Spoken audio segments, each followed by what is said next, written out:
before our parent company, Amarillo Cotton, was built, their warehouses up there, we stored almost 500,000 bales here, which is a lot of cotton. I couldn't imagine raising our kids in Los Angeles either, you know, and coming back to the Texas Panhandle. So we've been back a long time. Probably what, Dave, 25 years or? Yeah, probably close to that.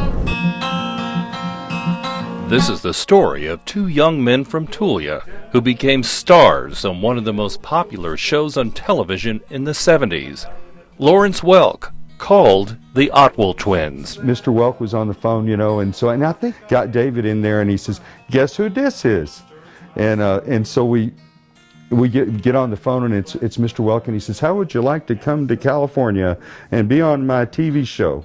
And so, of course, we said, "You bet." Wishing well on the edge of town, the story goes that someone drowned. They had these two girls that they had just hired, Sheila and Sherry Aldrich, and beautiful girls, sang great. And he said, "You know," he said, "I've got one spot on the show, but I just hired these girls." So he said, "I want you to see if you can sing together." I could play for the world on the Martin guitar. So he is very fortunate for these boys. These guys have really, you know, helped put Tulia on the map. Once again this year they were here, and they helped make it successful. We had more people on the square than we've had in forever. The Otwells say doing the Welk show was a learning experience. You had your number, and then there were group numbers. So every show you had probably 6 songs, you know, to learn, to memorize, and it was weekly that you taped. So we would do a pre-record at the old Annex Studios where Elvis used to record. It was a tube studio on Hollywood and Vine. You know, we get kind of used to taping the show.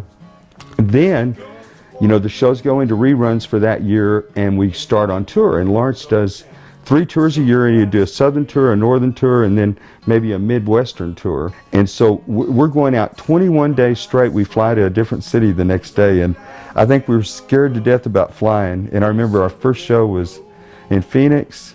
There's 20,000 people out there. Being on the Welk show all those years was like being in a certain type of college. They toured on their own in the years after the show and now have successful lives, and they look back fondly on those early years. Anyway, we're very fortunate that we got to do that. Celebrating the Panhandle spirit, Larry Lemmons, ABC 7 News.